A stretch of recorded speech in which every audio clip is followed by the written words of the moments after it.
ดอยหล่ออำเภอดอยหล่อจังหวัดเชียงใหม่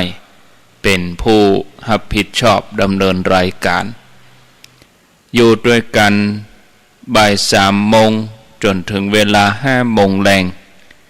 ตอนนี้3 โมงกับ9 นาที15 นาฬิกา9 นาทีมาปะกันแล้วบ่เฮือได้ขาดแคลวเสียเวลานำเสนอเรื่องราวธรรมะเป็นข้อคิดเป็นสาระนำมามาจ่าให้กับศรัทธาญาติโยมท่านทั้งหลาย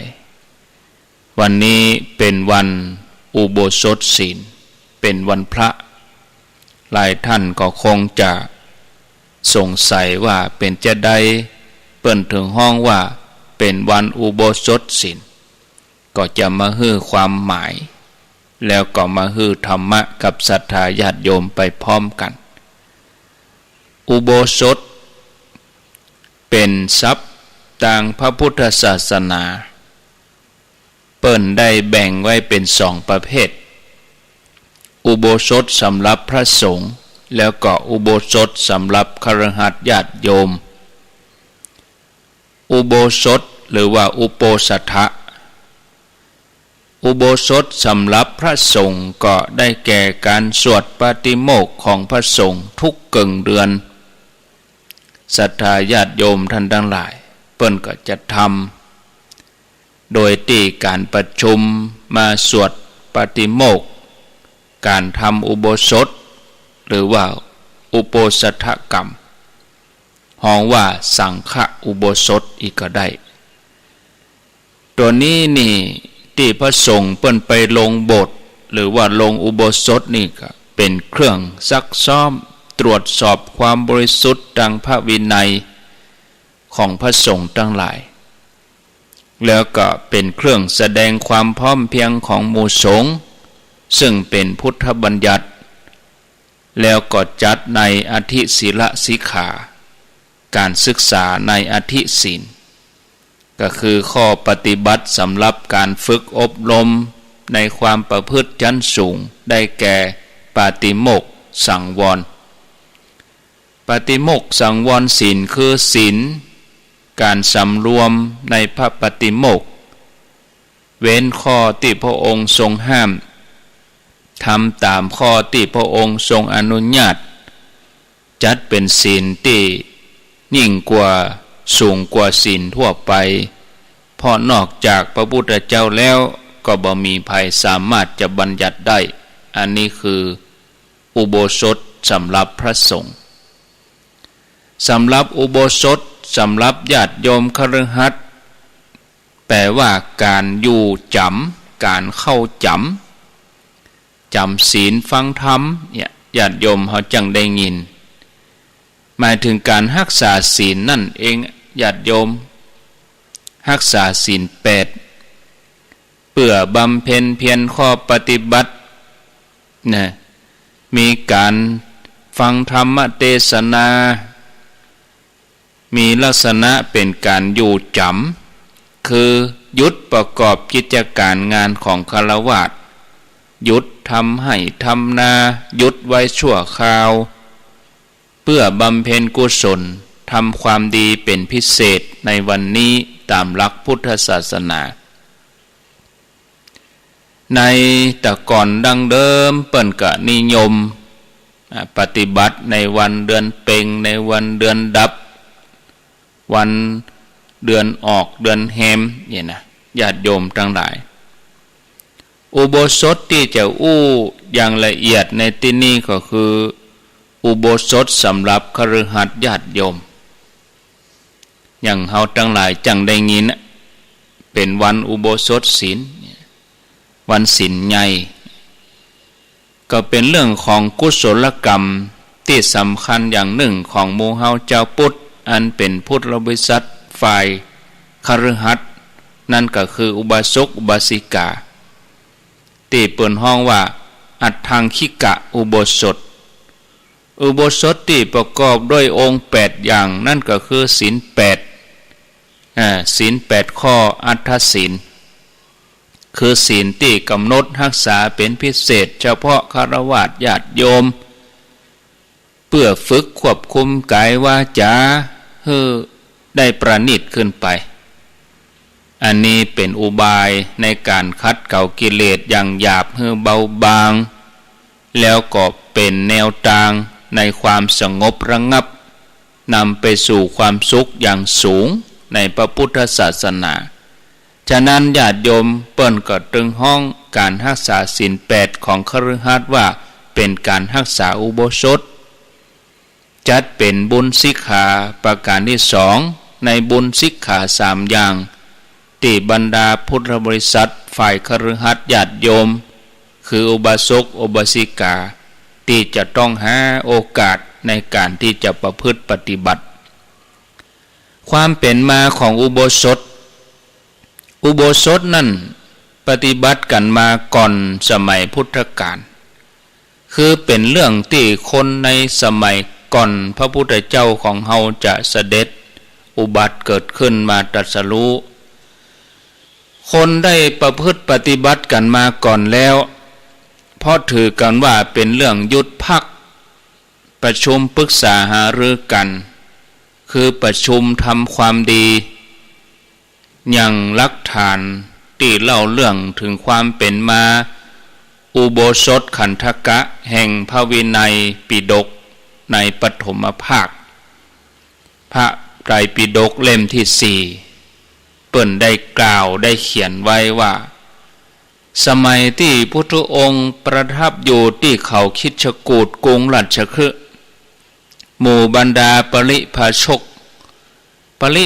กก็คือนักบวชภายนอกศาสนาเป็นลัทธิหนึ่งหมู่ปริพาชกมากล่าวธรรมในวัน14ค่ำ15ค่ำ8ค่ำแล้วก็มีคนจำนวนนักไปฟังธรรมของปริพาชกแล้วก็เลื่อมใสขอบวชเป็นสาวกของปริพาชกเหล่านั้นพระเจ้าพิมพิสารพระองค์ทรงทราบเรื่องนั้นแล้วพระองค์ทรงดำริว่าแม้พระสงฆ์ก็สมควรจะประชุมกันในอย่างนี้ในวันนั้นพ่องพระเจ้าพิมพิสารเปิ้นก็เลยเสด็จไปเข้าเฝ้าพุทธองค์กราบทูลเรื่องราวนั้นให้พระองค์ได้ทรงทราบพุทธองค์ก็เลยตรัสห้องพระสงฆ์มาประชุมกันแล้วพระพุทธเจ้าก็ตรัสว่าภิกษุทั้งหลายเฮาอนุญาตให้เธอทั้งหลายประชุมพร้อมเพียงกันในวัน14ค่ำ15ค่ำและ8ค่ำต่อมาพระสงฆ์ทั้งหลายได้ประชุมกันตามที่พระองค์ได้ตรัสเป็นพุทธดำรัสแต่นั่งอยู่เฉยๆเจ้าบ้านมาเพื่อจะฟังธรรมก็บ่อู้ตัวก็เลยถูกติเตียนนะบอกว่าภิกษุมานั่งนิ่งเหมือนกับหมู่สุกรใบพระพุทธองค์ทรงทราบเรื่องแล้วพระองค์ก็ตรัสห้องภิกษุสงฆ์มาประชุมแล้วพระองค์ตรัสว่าดูก่อนภิกษุทั้งหลายเอาตถาคตพระพุทธองค์ทรงทราบทั้งหลายประชุมกันประชุมแล้วพระองค์ตรัสว่าดูก่อนในวัน14ค่ำ15ค่ำและ8ค่ำภิกษุสงฆ์ก็เลยปฏิบัติตามพุทธดำรัสตั้งแต่นั้นมาย้อนหลังไปศรัทธาญาติโยมในอดีตการตอนที่พุทธเจ้าพระองค์เสวยญาติเป็นโพธิสัตว์พระองค์ได้บำเพ็ญบารมีธรรมเพื่อจะตรัสรู้สัมมาสัมโพธิญาณพระองค์ก็เกยใจสัจจะบารมีรักษาศีลอุโบสถอย่างเคร่งครัดแล้วก็ได้รับผลแห่งการรักษาศีลอุโบสถนั้นเหมือนกันญาติโยมลองกึดพออย่างกับไผ่ที่ปั่มเป่งความเพียรญาติโยมทั้งหลายปฏิบัติมหาชนกที่ว่ายน้ำกลางทะเลแล้วก็หันพระจันทร์ในวันเดือนเพ็ญโอ้พระจันทร์ในวันเดือนเพ็ญวันนี้คงจะเป็นวันอุโบสถวันเดือนเพ็ญก็ตั้งใจรักษาศีลนี่ก็แสดงว่าอุโบสถศีลเนี่ยก็มีมาเก่าก่อนได้สัจจะอธิษฐานบารมีพ พระองค์ทรงตรัสเป็นเรื่องกล่าวไว้ในอัฏฐกถาอัฏฐกนิบาตในคัมภีร์อัฏฐกถาชาดกเพิ่นได้ขยายความพระไตรปิฎกในเล่มที่27ในชาดกที่ชื่อว่าอัฏฐกถาคังคะมาละชาดกอัฏฐกนิบาตก็จะกล่าวใจความโดยย่อสรุปว่าสมัยหนึ่งพระพุทธเจ้าประทับอยู่ที่วิหารวัดเชตวันพระองค์ได้ฮ้องพวกคนที่รักษาอุโบสถมาและพระองค์ก็ตรัสว่าพวกเธอทั้งหลายทำความดีแล้วที่รักษาอุโบสถพวกเธอรักษาอุโบสถควรฮือตานรักษาศีลบ่ควรทำความโกรธควรเจริญเมตตาภาวนาควรอยู่จำอุโบสถให้ครบเวลาเพราะว่าบัณฑิตในปางก่อนก็อาศัยอุโบสถเพียงเกิงเดือนยังได้ยศอันเป็นใหญ่มาแล้วหมู่อุบาสกอุบาสิกาที่รักษาอุโบสถฟังอย่างอันแล้วก็ปากันกราบทูลขอ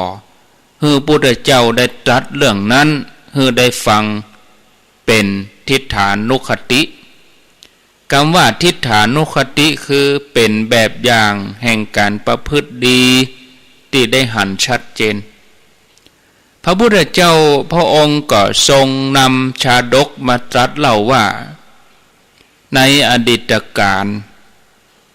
มีเศรษฐีคนหนึ่งเศรษฐีคนนี้นี่มีทรัพย์นักแล้วก็มีจิตใจที่สะอาด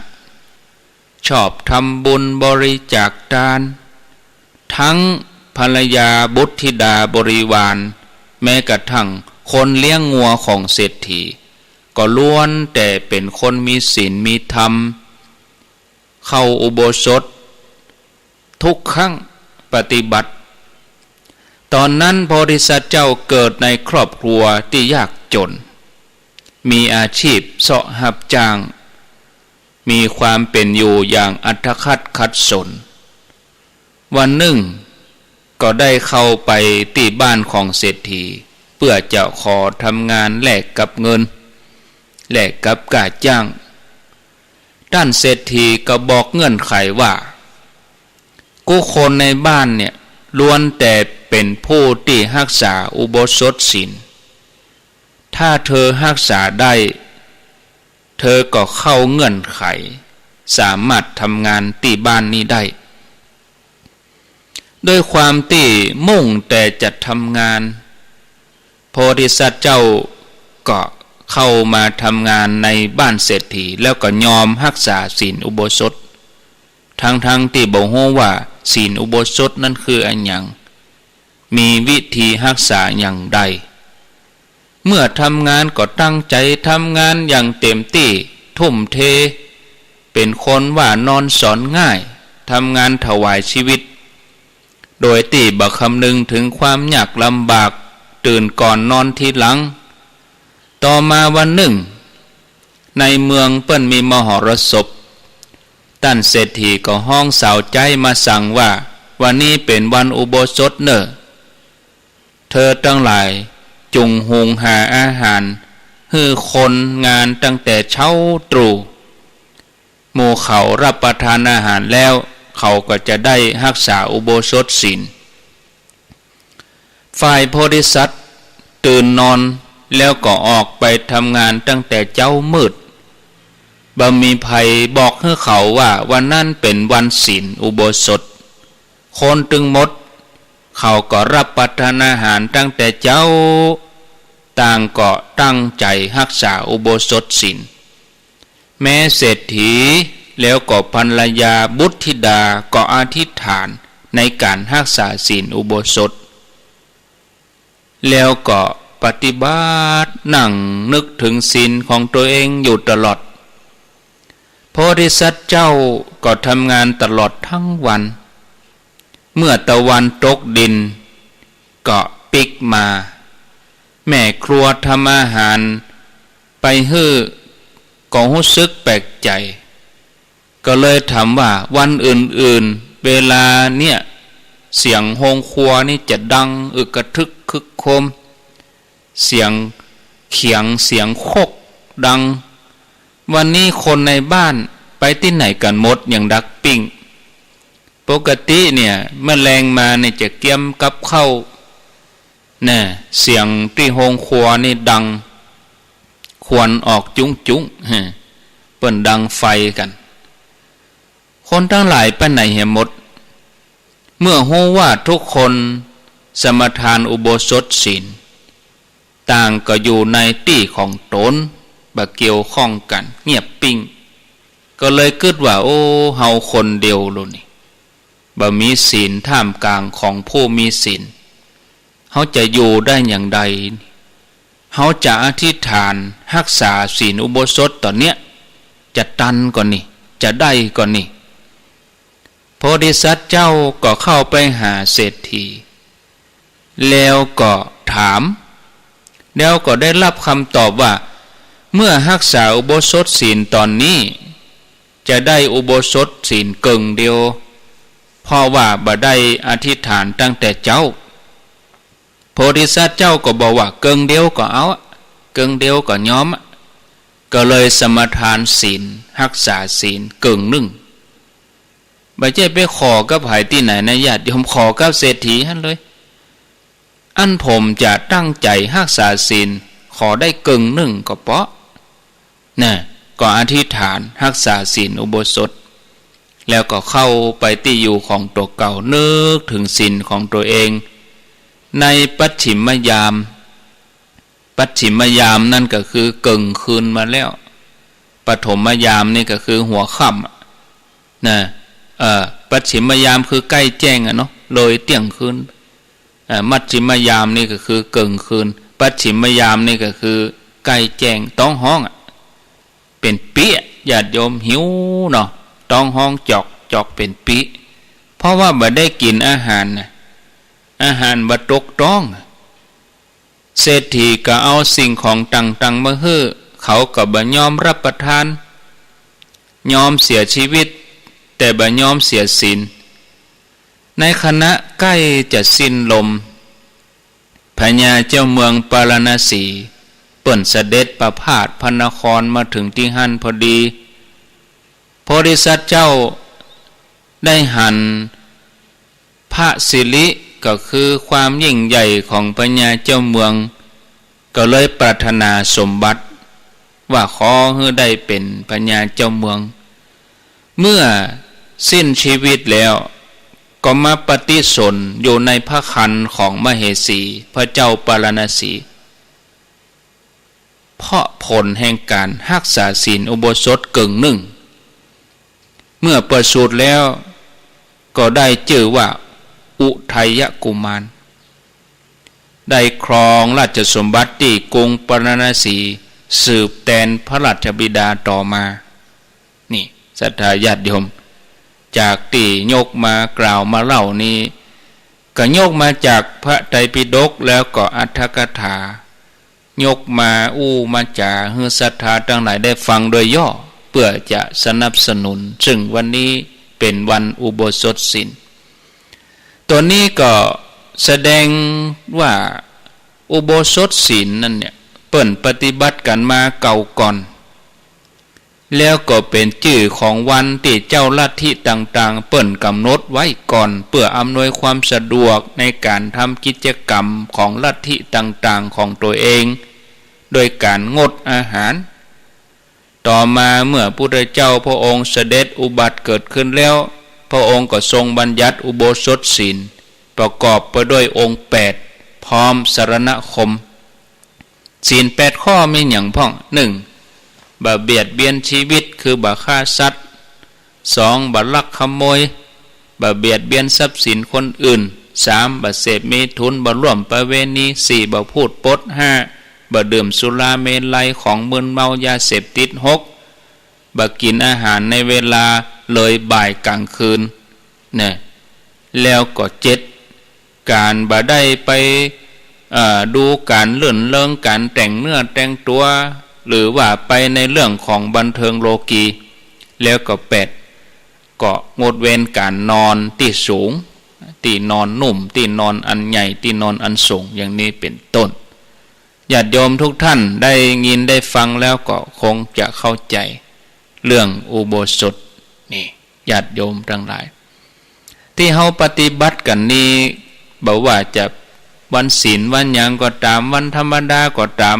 ก็ญาติโยมก็ปฏิบัติให้เป็นวิธีอย่างวันนี้เฮาอยู่บ้านเฮาได้ไปที่ไหนเฮาก็ตั้งใจก็เป็นศีลสำหรับตัวเองแล้วเมื่อเฮานึกเฮาก็มีความสุขความสุขคือโอกาสทุกเป็นแบบฝึกหัดความสุขนี่เป็นเรื่องใหญ่เป็นเรื่องสำคัญเหมือนว่ากู้คนนี่จะถือเป็นจุดหมายของชีวิตนะแต่ตามปกตินี่มันหายากที่จะได้ยินไผอู้ว่าเขามีชีวิตที่มีความสุขนอกจากพระพุทธเจ้าอรหันต์เจ้าที่อู้ออกมาชัดเจนแล้วเปิ้นประกาศไปเลยว่าเฮามีชีวิตเป็นสุขนักหนอศรัทธาญาติโยมทั้งหลายผู้ที่สนทนากับพระพุทธเจ้าก็ยอมรับว่าพระองค์มีความสุขยิ่งกว่าการได้เสวยราชสมบัติเป็นกษัตริย์เรื่องเกี่ยวกับความสุขนั้นเนี่ยญาติโยมพระพุทธเจ้าพระองค์ตรัสไว้มีนักมากมายถึงประเภทแล้วก็ระดับความสุขที่มีนักหลายถึงข้อดีข้อเสียของความสุขแต่ละประเภทแต่ละระดับตลอดจนวิธีปฏิบัติต่อความสุขความทุกข์คือกับญาติโยมพุทธบริษัททั้งหลายสิ่งที่ฮือกุลฮือโตดก็ดีกูเรื่องที่เกี่ยวกับความสุขนั้นน่าสนใจแต่ญาติโยมท่านสาธุชนทั้งหลายหลักที่เฮาควรจะฮู้ไว้เนี่ยนั่นก็คือวิธีปฏิบัติต่อความสุขรวมไปจนถึงวิธีปฏิบัติต่อความทุกข์ด้วยญาติโยมมีวิธีปฏิบัติอยู่4ข้อมีหลักจำง่ายๆ4ข้อนั้นคืออันอย่างพ่อง1บ่เอาทุกข์ทับถมตัวเก่าเนี่ยที่บ่ได้ถูกทุกข์บีบคั้น2บ่ละทิ้งความสุขที่ชอบทำ3บ่สยบมกมุ่นในความสุขที่ชอบทำนั้น4เพียรพยายามทำเหตุแห่งทุกข์ให้หมดไปเสี่ยงไปคือเพียรปฏิบัติให้ลุถึงความสุขที่ประณีตขึ้นจนถึงจุดสูงสุดญาติโยมท่านสาธุชนท่านทั้งหลายก็ขอใจเวลาที่มีอยู่นี้ได้อธิบายนะก็คงจะเข้าลักเข้าเกณฑ์ญาติโยมก็ลองพิจารณาแล้วก็เชื่อมโยงตามหลักธรรมตามข้อคิดที่นำเสนอนี้อธิบายให้ญาติโยมฟังแต่ละข้อละข้อที่1บ่เอาทุกข์ทับถมตัวเก่าที่บ่ได้โดนทุกข์ตามเรื่องเก่าเรื่องเดิมเนี่ยญาติโยมพระพุทธเจ้าพระองค์เปิ่นได้สนทนากับหมู่นิครนก็ได้แก่เจ้าลัทธิในสมัยพุทธกาลก็มีนักมากมายนิครนนัตตบุตรสัจจนิครนอย่างหมู่เนี่ยคือเขาปฏิบัติบำเพ็ญตบะของเขานะก็เน้นในเรื่องของการปฏิบัติคือการทรมานตัวเองเนอะคือการได้โกนหัวเนี่ยแทนที่จะใจมีดเนี่ยหมู่นิครนนี่ลกเอานะถอนผมทีละเส้นละเส้นบางลัทธิบางกลุ่มก็นอนเฮานี่เคยนอนเตียงนุ่มๆแต่นิครนบางลัทธินี่เอาหนามมาเรียงเป็นเตียงแล้วก็นอนบางลัทธิก็เอาเล็กกลมาติดแล้วก็หงายตังคมมันขึ้นให้มาแต่งตัวเก่าศรัทธาญาติโยมเนี่ยท ถ้าพอที่คนทั่วไปก็อย่างคนที่นั่งนอนอยู่ดีๆบ่มีไผมาทำร้ายตัวเลยก็เก็บอาการกิริยาเก็บกรรมที่คัดตาคัดหูจากคนนั่นคนนี้บางทีก็กึดปรุงแต่งไปต่างๆนานาเฮืองุดงิดรำคาญใจเนาะญาติโยมทั้งหลายที่ตื้นไปกว่านั้นก็อย่างคนที่เสพของมึนเมาดื่มสุราอัดยาเสพติดนะทั้งที่ตัวเองก็เป็นปกติดีอยู่แล้วสมองก็ดีร่างกายก็ดีกับเอาของบดีเอาสารเสพติดที่ร่างกายบ่ต้องการไปบ่ปอก็แถมของมีพิษที่มันมีโทษต่อร่างกายเอามาใส่เพื่อตัวเก่าสมัครใจคนเดียวหรอปากเข้าใส่ถอกเข้าใส่คนเดียวเนาะสมัครใจเอาเองหรอมันได้ลอยมาหรอมันจะว่ามันลอยมาใส่หรอมันจะเหมือนโรคโควิดหรอมันว่าทำลายสุขภาพตัวเองทำลายคุณภาพตัวเองเหมือนกับว่าตั้งใจแล้วก็เต็มใจญาติโยมทั้งหลายตัวอย่างอื่นก็มีแถมนักคนขับรถซิ่งเนาะรถเปิ่นดีๆเปิ่นแปลงให้ดีๆก็เอาไปแปลงให้มันเสียงดังบิดไปขี่ไปดึกดึงเกินคืนเสียงดังรบกวนเนี่ยอย่างให้มันเสียงขี่ดีๆบ่ขี่เปิ่นให้เอามือกำแฮนอันนี้เอาตีนกายแฮนบุ่นอันที่ก่อนนอนขี่เหรอ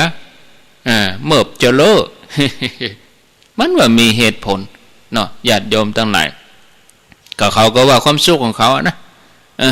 อย่างมันเตอะเนาะความสุขเขาแต่ในขั้นที่ลึกนะญาติโยมปุถุชนทั่วไปเนี่ยบางทีก็เอาตุกมาใส่ตัวอยู่ตลอดหมายความว่าเป็นธรรมดาของสังขารที่ว่ามันบัดเตี้ยงมันเป็นตุกมันอยู่สภาพเก่าบ่ได้มันเปลี่ยนแปลงไปมันเป็นอนัตตาถ้าเฮาฮู้ตันความจริงเฮาก็ดำเนินชีวิตให้ดีตุกตามธรรมชาติก็มีของมันไปเนาะเฮาก็บ่เอามันมาเป็นตุกมาทับถมตัวเก่าเกินนี้เฮาก็ลงไปขั้นหนึ่งแล้วนะญาติโยมเนาะอันเนี้ยตรงกันข้ามบางทีก็ปฏิบัติบัถูกคนเฮานี่บางทีก็ปฏิบัติบัถูกบ่เอาปัญญาที่ตัวเก่าหูตันมารักษาตัวเก่าให้เป็นอิสระก็เลยเอาทุกข์ที่มีอยู่ในธรรมชาตินั้นมาปรุงแต่งเป็นทุกข์ในใจตัวเก่ากลายเป็นว่าเอาทุกข์มาทับถมตัวเก่าเพิ่มทวีคูณแม้แต่เรื่องโลกธรรมทั้งหลายเนี่ย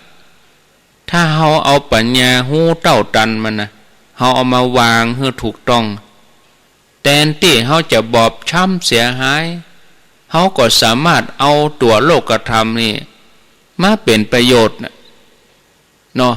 คำว่าโลกธรรมก็คือมีลาภเสื่อมลาภมียศเสื่อมยศมีสรรเสริญมีนินทา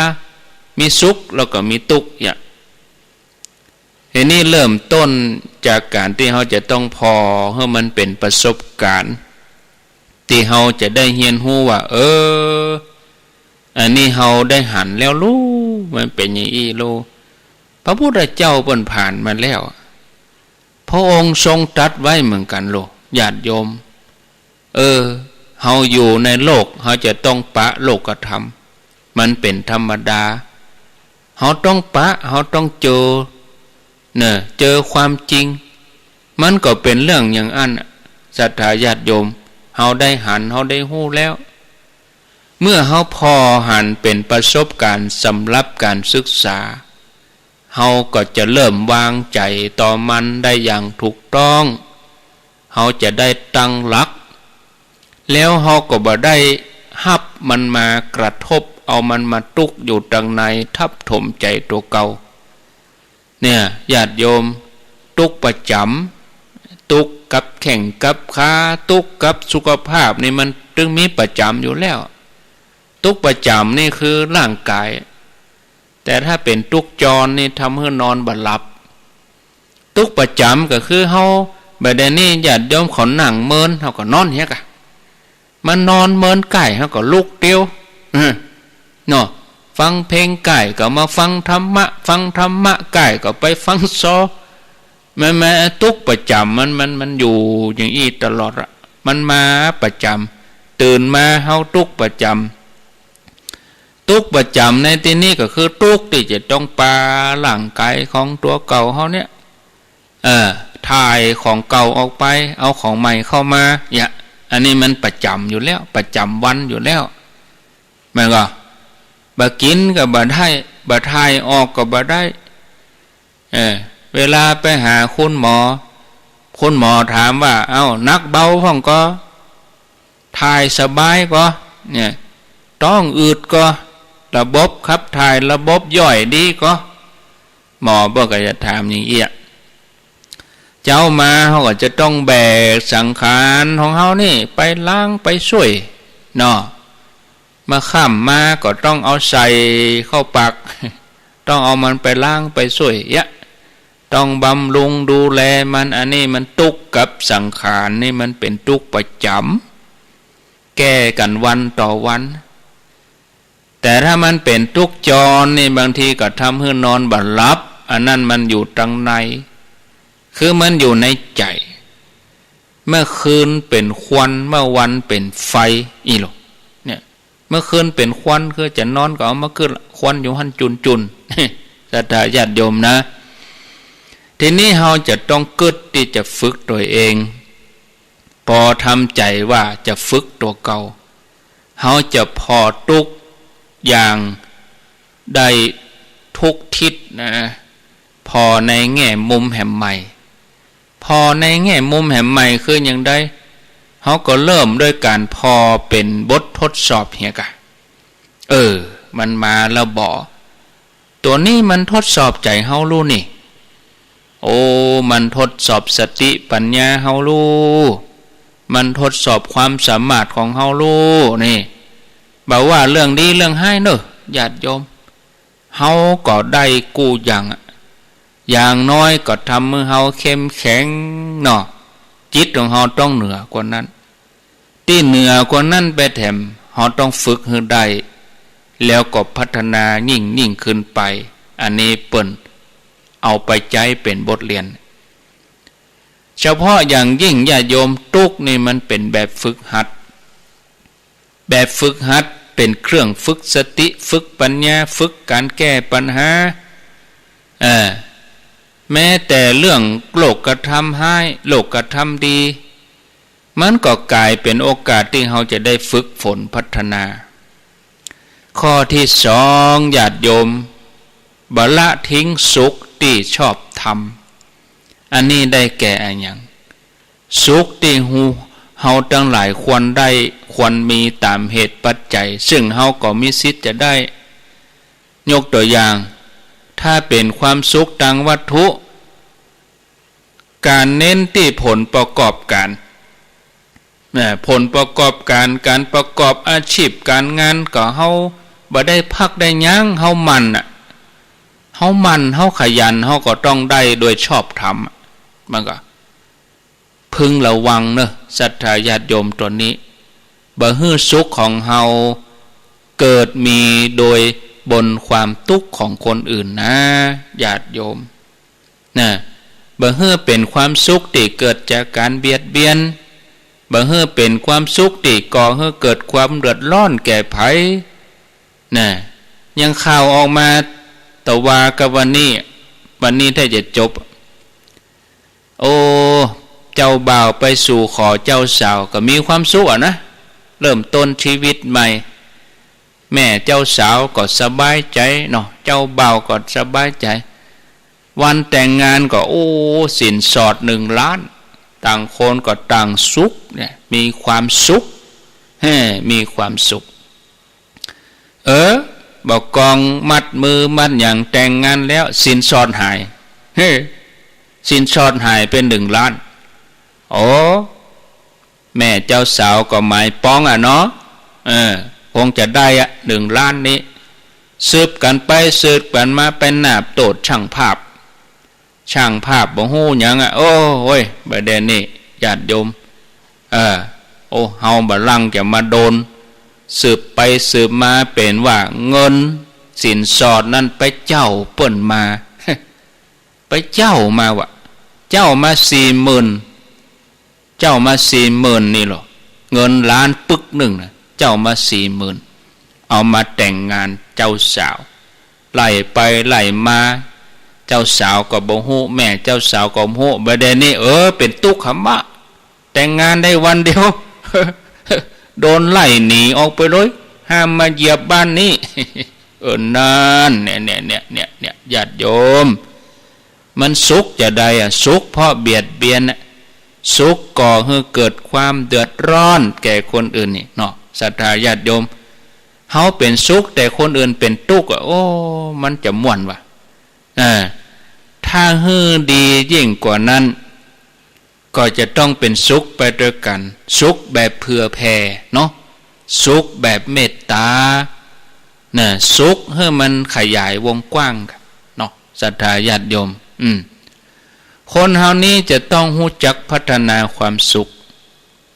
บ่ใจว่าชอบความสุขอย่างเดียวนะเฮาชอบความสุขเฮาก็อยากจะมีกันนะแต่เฮาขาดความรู้ความเข้าใจบ่รู้จักความสุขเลยได้ก็อยู่อย่างพร่ามัวยึดติดโดยโมหะในภาวะอย่างหนึ่งว่าเป็นความสุขแล้วเฮาก็ใช้เวลาตลอดชีวิตบางทีก็ทั้งชีวิตตะเกียกตะกายไล่หาไขว่คว้ายังบัดตันถึงความสุขชีวิตก็หมดสิ้นไปเสียแล้วนะญาติโยมถ้าจะแถมอย่างหนึ่งสอดคล้องกับหลักพุทธศาสนาการพัฒนาความสุขนั่นก็คือการศึกษากรรมที่เฮาฮ้องว่าการปฏิบัติธรรมก็ก้าวไปสู่ความสุขแล้วก็ผ่านความสุขต่างๆหลายแบบหลายขั้นหลายระดับอย่างที่เปิ้นจัดไว้ศรัทธาญาติโยมก็รวบรัดเนาะสุข3สุขแบบแข่งกันแข่งแย่งชิงดีกัน2สุขแบบประสานนั่นคือสุขด้วยกันแล้วสุขอย่างที่3ก็คือสุขแบบอิสระญาติโยมทั้งหลายผู้มีสุขที่บัดตั้งอยู่บนความทุกข์ของคนอื่นเนี่ยส่วนมากก็ยังมีอยู่ขั้นสุขแบบแข่งแย่งชิงดีชิงเด่นกันนี่นะโดยทั่วไปเนี่ยเป็นความสุขที่มันเกี่ยวกับวัตถุที่จะต้องมีต้องได้นะถ้าเขาได้เขาก็เสียถ้าเขาได้เขาก็เสียถ้าเขาสุขเขาทุกข์ถ้าเขาสุขเขาก็ทุกข์เนี่ยบอกกองเขาได้มาเขาสุขนะคนอื่นเสียก็อดเขาก็ทุกข์นะบอกกองเขาได้มาเขาก็อดนะเขาสุขเขาทุกข์เนี่ยญาติโยมอันนี้มันเป็นความสุขที่มันจะเกิดปัญหามันบ่เอื้อกันเมื่อเขาพัฒนาใจของเขาขึ้นมาแหมหน่อยถ้าเขามีเมตตาที่ต้องการให้คนอื่นเป็นสุขเขาก็เริ่มมีความสุขแบบประสานกันเนาะเขาสุขก็ทำให้คนอื่นสุขโดยในที่นี้อุปมาเหมือนความรักของพ่อแม่ที่ใครให้ลูกเป็นสุขพ่อแม่ใครให้ลูกเป็นสุขก็พยายามทำทุกวิถีทางเนี่ยอันยังเพื่อให้ลูกเป็นสุขนะเมื่อความสุขเมื่อมีความสุขเมื่อลูกหันเมื่อพ่อแม่หันลูกมีความสุขพ่อแม่ก็มีความสุขไปตัวเนี่ยศรัทธาญาติโยมเนาะเห็นนี้ถ้าเราพัฒนาจิตใจของเราโดยเป็นการแผ่ขยายเมตตา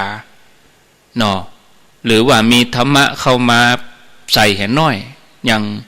เฮามีศรัทธาเฮาก็มีความสุขเพิ่มขึ้นโดยที่คนอื่นก็มีความสุขโดยเป็นความสุขจากการเป็นความสุขจากการเจริญในธรรมนะเป็นความสุขที่ทำให้โลกนั้นสันติสุขอันนี้เริ่มต้นจากไหนเริ่มต้นจากตัวเฮาแล้วก็ครอบครัวของเฮานี่ญาติโยมอุมาก็มอกเป็นแนว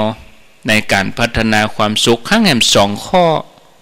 เนาะพอเวลาแล้วก็เอาไปต่อในชั่วโมงที่2อูไปก็ม่วนไปเนาะญาติโยมประเด็นนี้3:49 นาทีแล้วโอ้ไว้เหมือนกันรู้นี่เนาะเอาแต่ว่ามีญาติโยมท้วงมาว่าท่านพระครูท่านอาจารย์ช่วงแรกนี่ย่ำเปิดสายสัก10 นาทีแม่เต้งโทรมาช่วงที่2บัดตันป่นช่วงที่2ก็ท่านอาจารย์ก็เปิดน้อยเหี้ยเอวะก็ตัวใจเนาะญาติโยมทั้งหลายตัวใจเหี้ยก็จะโทรก็โทรแจ้งผลการรับฟังอุจาฟังธรรมะช่วงแรกแล้วเป็นอย่างใดได้ข้อคิดเรื่องอันยังพ้องก็โทรเข้ามาเนาะตีหมายเลข0998366322โทรเข้ามาแจ้งผลการรับฟังก็ว่าจะถามปัญหาสนทนาธรรมอย่างใดก็ขอเจริญปอนเนอะโทรเข้ามารับสายเจริญพรเจ้าท่านพระครูฟังอยู่เจ้าแจ้งความจำรับฟังชัดเจนเลยเจ้าพ่อยดีเจ้าอยู่ที่ไหนอยู่สันกำแพงให้เจ้าสันกำแพงยินดีนักเนอะสันกำแพงชัดเจนดีว่ามาได้เปิดสายเนาะนั่นกันโทมตันกันวะวันนี้ก็เลยเปิดถือวันนี้รอฟังอยู่ว่าจะเปิดก่อนเจ้าเป็นกำลังใจให้ท่านนะเจ้าหลายพื้นที่ก็มีฝนนะแต่ที่ปัตตังเจริญนี่แดดบ่มีฝนแดดออกตั้งแต่เมื่อเจ้ามาละเจริญปอนใบสาเจ้าท่านพระครูว่าจะได้มีเงินล้านก็ย้อมหักเป็นลูกเขยธรรมดามาหักแต่ก็ฮะอันนี้กระเป๋าแบนแต่หรอกระเป๋าแบนไหลแฟนไหลเลยกระเป๋าแบนแฟนทิ้งเนี่ยนะไหลเหือบไปเลยไม่จุบนหรอกอินดูเจ้าบ่าวถ้าสารภาพแต่แรกว่าผมตุกนะก็อินดูอยู่กะมันนี่เอานะนี่เป็นดีๆต้องเลยเสียหน้าเลยนะเว้ยไม่ได้แต่งก็ดักแค่มาอยู่ด้วยกันนะยังดีเลยอยู่นั่นก็เพราะว่าหน้าตาน่ะคนเฮาอ่ะเนาะจนแขกมาเจ้าพระเจ้าสาธุก็อันตะกี้ก็มีนี่แหมข่าวตลกจะเล่าให้ฟังนักท่องเที่ยวอันสิงคโปร์มาเอวเชียงใหม่ไปเอวเมืองปายแล้วก็ไปเสาะร้านที่ไหนก็บ่มีอยากกินข้าวก็อยากไปป้าใส่งานแต่งโอ้โต๊ะเต็มหั่นว่า 4-5 คนลงเลยลงลุยเลยไปกินเรียบร้อยแปลว่าเป็นงานแต่งไปใจร้านสักกำก็เลยว่าคนไทยนี่เปิ้นเลี้ยงกันดีเนาะเป็นดีไปเหี่ยวะเป็นดีไปเหี่ยเจริญพรว่าจะได้ชัดเจนดีเนอะวันนี้นะฟังก็มีสาระดีเนาะโทรจากที่ไหนปะตานหางดงนะเจ้าปะตานหางดงฟังคลื่นยังนี่สถานีไหนสถานียังก่อนเนี่ยของปดมกัน89.50เนาะ บ้านทุ่งบ้านทุ่งเรดิโอยินดีเนอเนาะสาธุ0998366322นักท่องเที่ยวประเทศฮ่องกงประเทศสิงคโปร์ขี่รถบิ๊กไบค์ขี่รถเครื่องตัวกันเป็นเส้นเนี่ยค่ะไม่เอวเจียงใหม่ไปเข้าเมืองปลายถึงเวลาเข้าขับเข้าอยากกินข้าวเซาะร้านไหนกับบะปะโอ้คนอย่างเต็มร้านนี้ขายดีร้านนี้ ลงไปนั่งโต๊ะหมู่นั้นก็บ่ฮู้เนื้อว่าแขกเจ้าบ่าว เอามาเลี้ยงเต็มที่เพื่อฮู้โอ้ไปว่านักท่องเที่ยวก็ใจดีห่อใส่ถุงเฮือไปแถมว่าปะโถอาหารกับเครื่องดื่มก็ว่ากินเต็มที่ว่า เจริญพรธรรมะการเจ้าโทษจากที่ไหนมาจากฝางเจ้าเมืองฝางนี่บ้านหยังตำบลหยังเมืองฝางนี่กว้างลำตำบลโป่งน้ำฮ้อนนะเจ้าโป่งน้ำฮ้อนไปที่อัน2เมืองกะไหนก็2เมืองกะ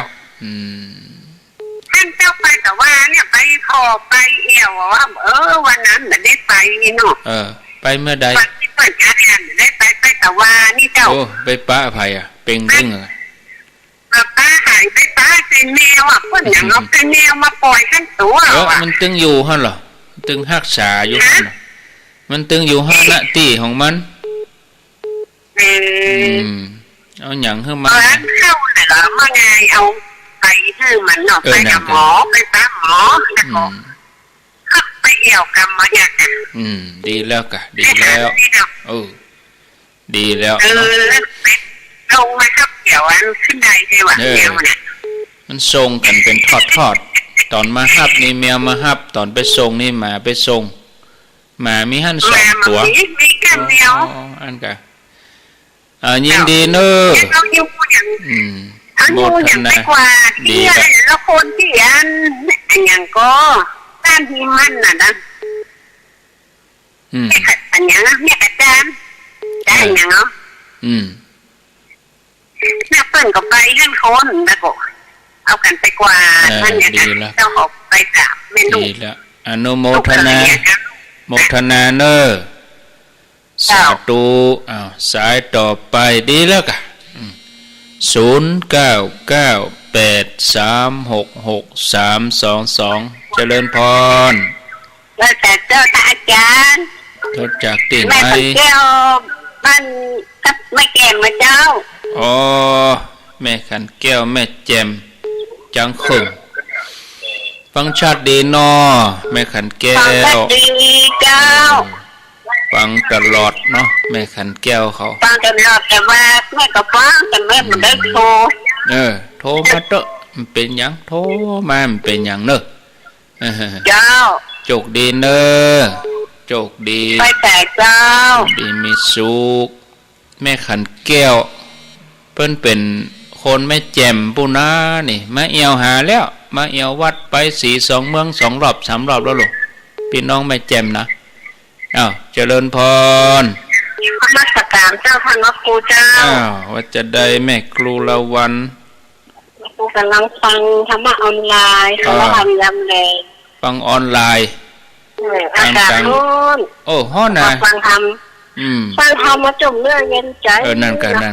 ทำคำสอนเนาะดีละอย่างจะเย็นจะจุ่มใจจะทำมาเนาะฟังไปเลย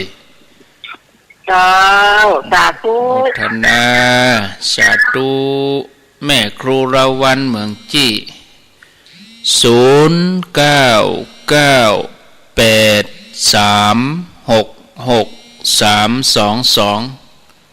เจริญพรอันยังเดือดโลโลอยู่ไหนเจ้าอยู่ที่ไหนขอบคุณแล้วล่ะเนี่ยที่นั่นอยู่สันพระภูนะฟังชัดดีเถอะแม่บัวพัดกะเจ้าแม่บัวพัดกุลันฟังอยู่นั่นนะเจ้าอาจจะมาตัวเนี่ยมันเปลี่ยนอากาศ เดี๋ยวก็ร้อนเดี๋ยวก็เย็นเดี๋ยวก็ฝนมันธรรมดาน่าจะบอกว่าจะมาเป็นอย่างไรเพราะมันมองแค่เพราะมันแต่มันนี่นะจะเป็นลูกเจ้าขเจนกะลูกเจ้ามันเมาหัวโมทนาเนอ0998366322เจริญพรเห็นสัก2 สายได้สักซิมเจ้าจะปักดังจังเขียนเจ้าจังเขียนว่าจะได้ที่ท่านว่าบัดเมื่อเอาตุ๊กมาทับถมตัวเองนี่มันเป็นแต่นะเจ้าเพราะว่านั้นเจอเฮามีตุ๊กไก่อย่างถ้าเฮาเมาก็นึกมันตลอดเวลามันก็ทำเมื่อเฮาปวดท้องว่าเศร้าหมองไปแต้วๆเผลอๆก็ปวดบ่สบายไปเลยเองนะเจ้าแม่นนะมันเพิ่มมันแท่งเข้าไปมาเพิ่มเจ้าเอาไปเนี่ยมัน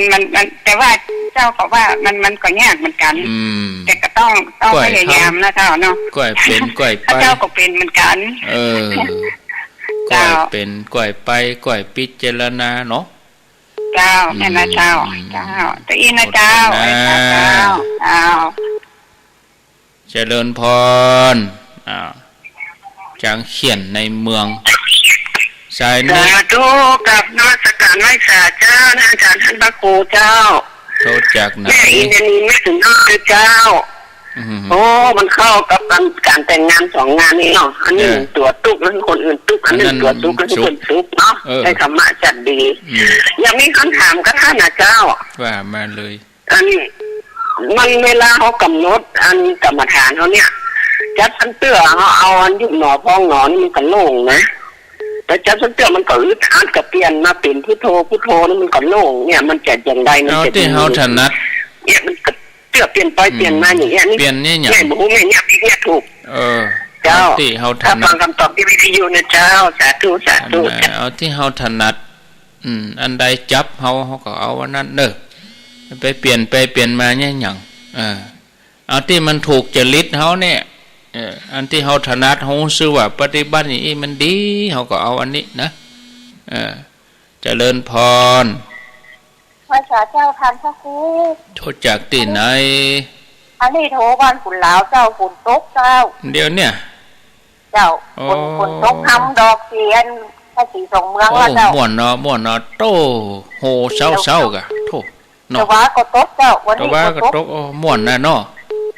จุ่มเย็นนะโอ้ดีละถึงเวลาแล้วลูกเนาะโอ้มะฝนตกมาม่วนจุ่มเย็นเนาะตกจังนักเจ้าโอ้ดีกา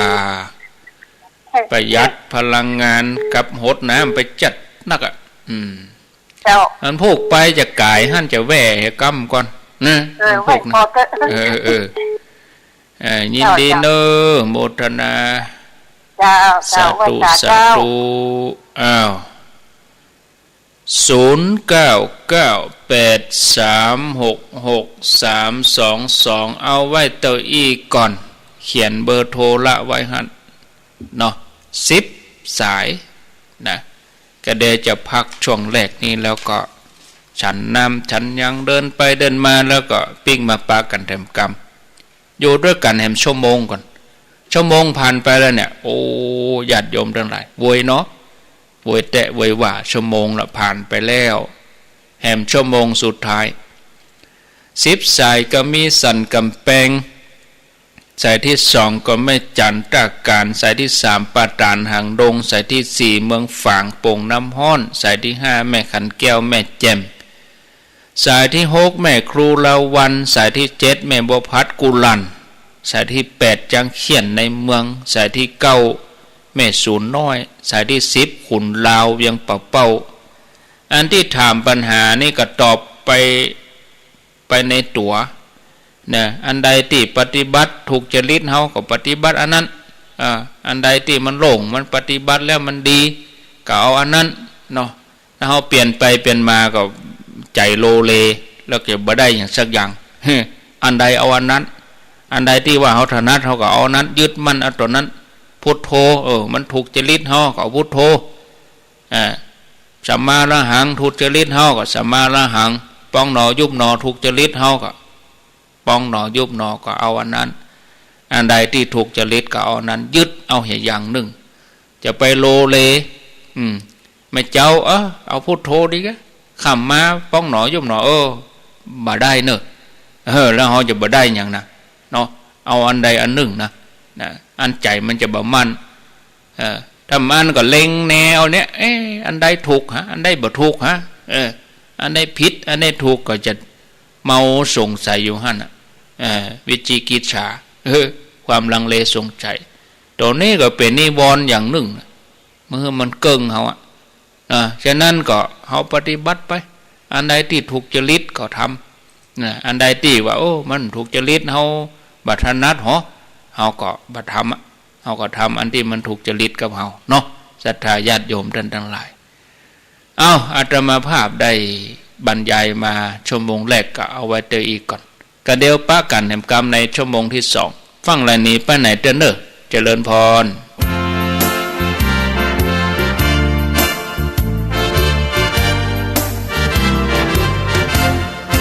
เกิดเป็นคนอย่าเห็นแก่ตนและดีถึงจะมีร่ำรวยสุขสันต์จนหรือมีไม่เป็นที่สำคัญแม้รักกันพึ่งพาอย่าไปตัดไมตรีเกิดมาพึ่งกันผิวพรรณใช่แบ่งศักดิ์ศรีวันนี้เราอยู่คิดดูให้ดีถึงจะจนจะมีอย่าไปสร้างเวรกรรมคืนไปทำชั่วไปอาจต้องใช้กรรมเวรอย่างง่ายโลภหลงเพราะคงจะเกิดลำเค็ญสร้างบุญพระท่านคงเห็นร่มเย็นพ้นความกังวลถึงวิบัติขัดสนผลบุญนำให้ศีลธรรมมั่นใจไม่ต้องไปกังวลถึงจะมีจะจนเกิดกุศลบนใจ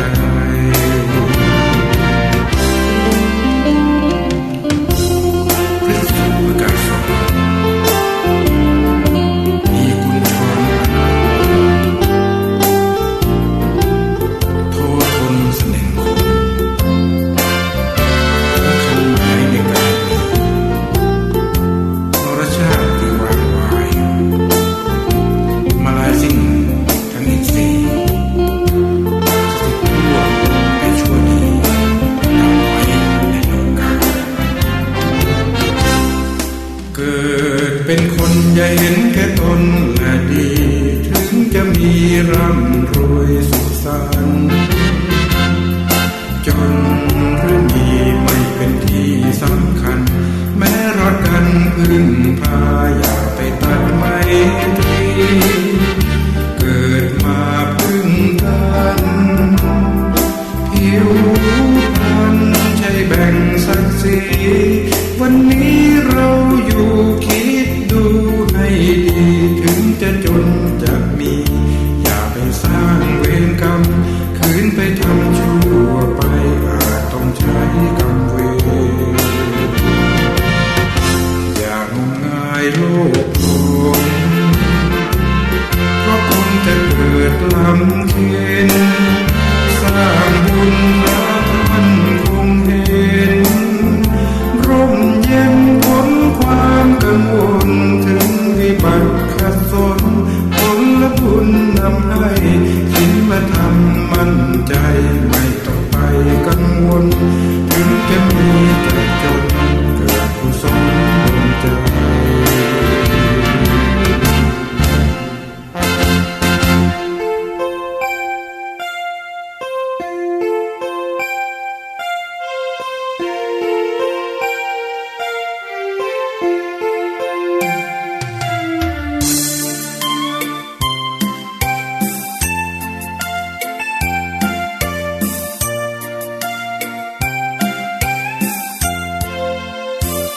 มองดูอารามสวยงามเหนือสิ่งรอบกายมีผู้คนหญิงชายจุดมุ่งหมายคือสุขพระพุทธ พระองค์ทรงสอนให้คนพ้นทุกข์ให้เรานั้นเข้าถึงสุขให้พ้นทุกโศกากำหนดรู้ตัวเราทำใจว่างเปล่าอัตตาถ้ายืนนั่งเดินอย่างนี้ขอเชิญสติไม่การไปนาควบคุมใจเถิดนาพัฒนาใจเรา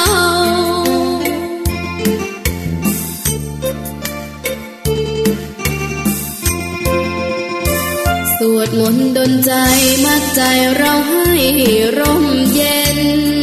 ภาพชายผ้าเหลืองพระเนนที่มองเห็นคลายเศร้าสวดมนต์ภาวนาลดละอัตตาของเราทำใจให้หมดความเคลาตัวเราต้องเฝ้าดูแลความทุกข์ทั้งปวงถ้าใครคิดหน่วงเอาไว้จะทำลายให้พ่ายแพ้ก่อนนอนทุกวันต้องขยันดูแลฝึกใจอย่าพ่ายแพ้เห็นแก่ตัวมัวเมา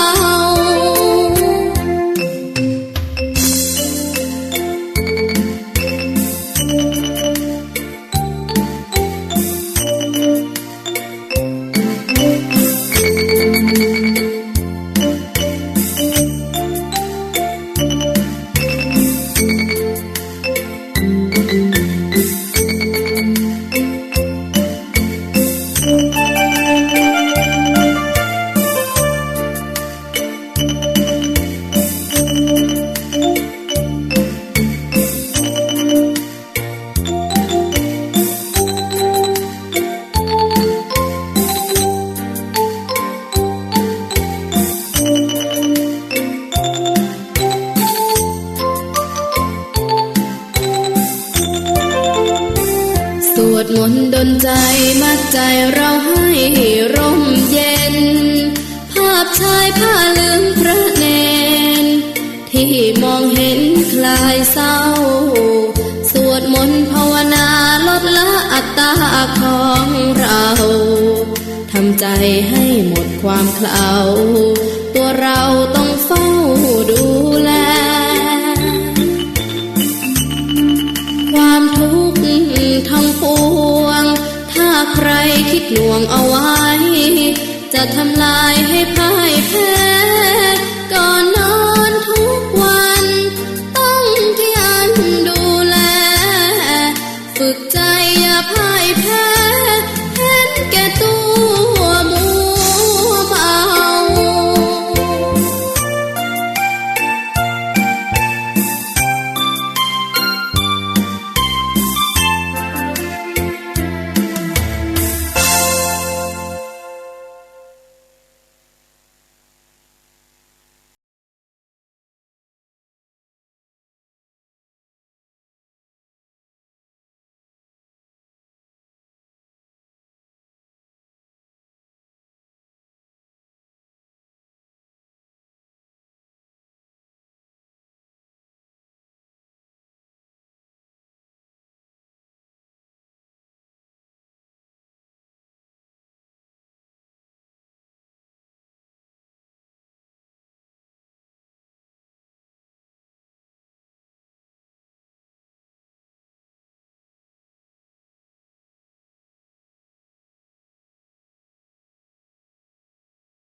ขอความสุขความเจริญในธรรมความผาสุกดังใจความสบายดังกายจงได้บังเกิดแก่พ่อแม่พี่น้องพ่อออกแม่ออกพ่ออุ้ยแม่อุ้ยนักศีลนักบุญอุบาสกอุบาสิกาเท่าแก่น้อยใจหญิงทั้งหลายทุกท่านขณะนี้เวลา 16:16 นาที4 โมงกับ 16 นาทีท่านผู้ฟังกำลังรับฟังรายการสาระธรรมยามแลงรายการสาระธรรมยามแลงดำเนินรายการโดยอาตมภาพพระครูอภิวัฒนวิกรมวัดปากตังเจริญตำบลดอยหล่ออำเภอดอยหล่อจังหวัดเชียงใหม่เป็นผู้รับผิดชอบดำเนินรายการอยู่ด้วยกันแถมชั่วโมงสุดท้ายแห่งประมาณ 47-48 นาทีก็ต้องขออภัยกับญาติโยมทั้งหลายตัวที่เข้ามาในชั่วโมงที่2นี้จ้าไปหน่อยเพราะว่ามีภาระธุระโยมเปิ้นมาท่าก็มาเรื่องราวกับเหรียญเนาะญาติโยมก็เรียบร้อยไปก็อนุโมทนาบุญตัวมาอู้กันต่อเนาะศรัทธาญาติโยมแต่กี้อู้ถึงการปฏิบัติต่อความสุขความทุกข์มีอยู่4ข้อได้อู้กับญาติโยมอธิบายขยายความไปแล้ว2ข้อ4ข้อนั้นมีอย่างพ่องก็ทบทวนเหตุกรรมก่อนเนาะข้อที่1บ่เอาความทุกข์มาทับถมตัวเก่า2บ่ละทิ้งความสุขที่ชอบทำแล้ว3บ่สยบมกมุ่นในความสุขที่ชอบทำนั้น4เพียรพยายามทำเหตุแห่งทุกข์ให้หมดไปเสี่ยงไปในที่นี้หมายถึงความเพียรปฏิบัติให้ไปถึงจุดสูงสุดอธิบายเพิ่มเติมแห่ง2ข้อสุดท้ายถ้ามีเวลาพอก็จะเล่าเรื่องราวอย่างอื่นต่อไปแถมเนาะญาติโยมทั้งหลายข้อที่3ที่บอกว่าบัสยบมัวเมาในความสุขที่ได้รับแม้ว่าความสุขที่ชอบทำนั้นเฮามีสิทธิ์ที่จะได้รับเฮามีสิทธิ์ที่จะได้เสพบ่ต้องไปสละทิ้งแต่เปิ้นให้ระวังเปิ้นให้ระมัดระวังแม้แต่การเสพความสุขที่ชอบทำนั้นเฮาก็อาจปฏิบัติผิดก็ได้จุดพลาดมันก็มีญาติโยมจุดพลาดมันมีที่ว่าเฮาเสวยสุขชอบธรรมที่เฮามีสิทธิ์ที่จะได้เสพเนี่ยแต่ถ้าเฮาเกิดไปหลงเพลิดเพลินหลงมัวเมาความสุขนั้นจะกลับกลายเป็นปัจจัยแห่งความทุกข์ก็ได้แล้วก็จะทำให้เกิดโทษข้อนี้ให้พึงระวังนั่นให้ตั้งอยู่ในความประมาทสุขแปลว่าหยังสุขแปลว่าคล่องแปลว่าง่ายแปลว่าสะดวกอย่างที่มันคล่องที่มันง่ายที่มันสะดวกนะมันเป็นความสุขเมื่อมีสุขจะเนี่ยอันยังก็ง่ายเนาะแดดฮ้อนก็เป็นเย็นญาติโยมทั้งหลายพออันยังมันเป็นม่วนโมดศรัทธาญาติโยมมันคล่องมันสะดวกความสุขก็เลยเป็นโอกาสมีอันยังควรทำก็ใครใจแห่งทำเนี่ยขณะที่ตัวเองมีความสุขมันจะได้ผลอย่างเวลาเราทำบุญฮือทานเนี่ยโอ้มีความสุขแต่เนอที่ได้ฮือทานเนี่ยเนาะญาติโยมทั้งหลายเอาก็สะดวกสบายทำอันยังก็สะดวกสบายอันนี้เขาก็เกิดถึงบุญอ่ะเนาะอันสุขที่มันเป็นสุขทั้งโลกนั่นก็ไปตามแนวไปอย่างหนึ่งแต่หมู่เฮาทั้งหลายที่เฮาฟังธรรมะนี่เฮาคิดถึงเรื่องบุญอ่ะยามที่เฮามีบุญยามที่เฮามีสุข เฮาก็บ่ควรประมาทเมื่อเฮาประมาทเฮาก็ทำการงานดีงามเนาะอันอย่างมันก็สร้างสรรค์ได้นักขึ้นญาติโยมทั้งหลายความสุขก็เป็นโลกธรรมอย่างหนึ่งเหมือนกันนะมันก็เป็นอนิจจังมันเกิดมันดับมันมีมันก็หมดมันกลับกายไปได้เหมือนกันถ้าเฮาโหตันความจริงอย่างอี้แล้วเฮาก็ตั้งอยู่ในความประมาทเมื่อโจกหรือว่าโลกธรรมที่ดีมีมาทำให้เฮาเป็นสุขเฮาก็ใจโจกดีหมู่เนี่ยอย่างลาภยศตัวเนี้ยเป็นเครื่องเพิ่มพูนขยายความสุขนะเฮาใจมันมาทำความดีใจมาช่วยเหลือเกื้อกูลเปื้อนมนุษย์เนี่ยให้ความสุขนั้นขยายจากตัวเฮาแผ่กว้างออกไปสู่ผู้คนนักมากมายอันนี้ก็คือใจความสุขเนี่ยเป็นโอกาสในการสร้างสรรค์ในการพัฒนาแผ่ขยายความสุขเหมือนญาติโยมเขาฟังเทศน์ฟังธรรมเจ้าเย็นญาติโยมเขามีความสุขจากการที่เฮาทั้งหลายมีสถานีธรรมะมีเครือข่ายเชื่อมโยงหากันได้ยินคนนั่นโทรคนนี้โทรทั้งที่บ่เคยหันหน้ากันก็รู้สึกว่าโอ้มันมีความสุขบางทีหันกันครั้งเดียวก็รู้สึกว่ามันมาตั้งธรรมเป็นเปื้อนตั้งธรรมกันมีความสุขมีความอบอุ่นนี่ข้อที่4เพียรทำเหตุแห่งทุกข์ให้มันหมดไปเสี่ยงไปแล้วจะได้ญาติโยมทั้งหลายเนาะก็พัฒนาความสุขที่มันมีอยู่ก็ให้มันประณีตขึ้นมาแถมน้อยจนถึงขั้นภาวะมันบ่มีความทุกข์เลยความสุขกู้ระดับที่มานี่ญาติโยมทั้งหลายมันเป็นสุขสัมพันธ์คือสุขที่มันจะต้องเกี่ยวเนื่องกันไม่ใช่เฉพาะตัวเฮานะมันเกี่ยวข้องกับคนอื่นตัวอย่างที่ยกตัวอย่างให้ฟังความสุขของลูกก็คือความสุขของแม่นั่นแหละมันยังมีเจือทุกข์อยู่แถมอยู่นะมันผันผวนเปิ้นก็เลยให้ปฏิบัติอย่างที่ว่ามาแล้วคือบ่ควรจะลงเพลิดเพลินถึงแม้ความสุขที่เฮาได้มานั้นมันเป็นความสุขที่ชอบทำก็ตามคือบ่ให้ประมาทเมื่อเฮาประมาทเฮาจะก้าวต่อไปนั่นคือก้าวอย่างมั่นคงและเฮาก็พัฒนาให้มีความสุขต่อไปจนถึงความสุขสูงสุดความสุขสูงสุดในทางพุทธศาสนาก็คือความสุขที่มันบ่มีเจือแห่งทุกข์เลยเปิ้นฮ้องว่าเป็นบรมสุขวิมุตติสุขคือสุขที่การได้หลุดพ้นมันบ่มีภาวะแห่งทุกข์นี่บางทีเข้าถึงได้ด้วยวิธีใดด้วยวิธีเนี่ยเหตุแห่งทุกข์ให้มันหมดไปเป็นข้อปฏิบัติสุดท้ายอันที่4นี่อันนี้คือสุขแท้ของจิตที่มันเป็นอิสระสุขแท้ของจิตนั่นคือสุขที่เกิดจากปัญญาอันเป่งแจ้งสว่างไสวเป็นความสุขที่อิ่มเต็มที่มีอยู่ประจำตัวเฮาทุกขณะทุกที่ทุกเวลาบ่ต้องไปเสาะแสวงหาแถม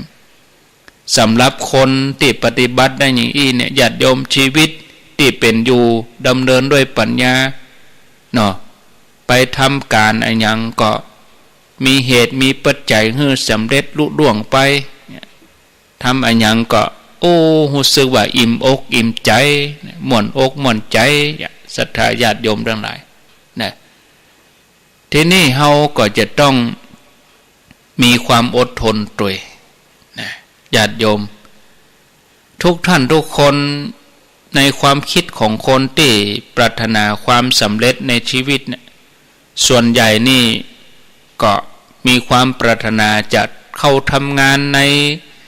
บริษัทที่มีชื่อเสียงไปทำงานกับคนที่มีชื่อเสียงแล้วก็มีประวัติการทำงานอย่างยาวนานอันนี้ถึงภาวะการทำงานทั้งโลกนะก็ความรู้สึกว่าท ถ้าเฮาได้ทำงานกับบริษัทที่มีชื่อเสียงคนมีชื่อเสียงเนี่ยจะมั่นคงในการงานแล้วก็สามารถเรียนรู้ในการงานวัฒนธรรมองค์กรแล้วก็จะเอื้อประโยชน์ให้อนาคตของเฮาดีแต่จะมีสักกี่คนญาติโยมทั้งหลายที่ประสบความสำเร็จตามความคิดอย่างอี้เมื่อเฮามาพิจารณาแล้วเนี่ยการเจริญเติบโตของบริษัททั้งหลายล้วนเริ่มต้นจากความอดทนนะ